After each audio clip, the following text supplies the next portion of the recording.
So after that closed, that was also when things were beginning to go sour at Trafari, because they had, Hallmark had been very pleased with what he'd done for Trafari, and they also owned Burns of Boston, which was a picture frame company.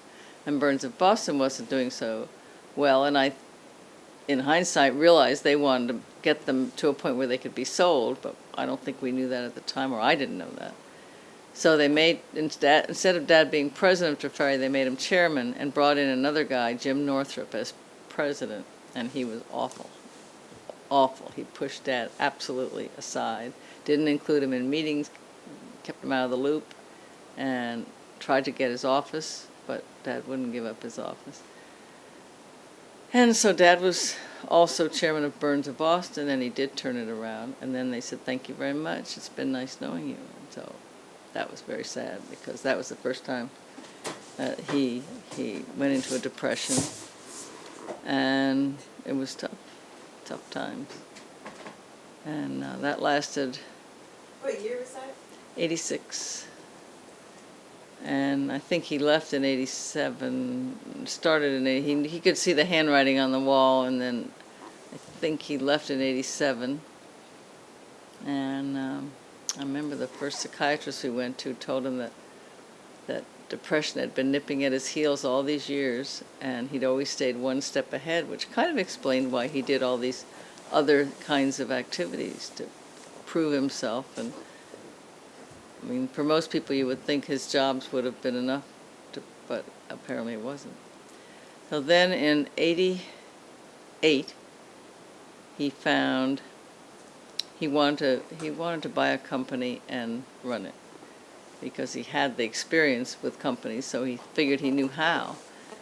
So he ended up finding Stoddard, which made plastic glasses, and boy, I've forgotten all the stuff they made. There were ice buckets and placemats and pitchers and trays, and boy, I've forgotten Stoddard. But anyway, and he ended up putting together a bunch of investors and buying Stoddard.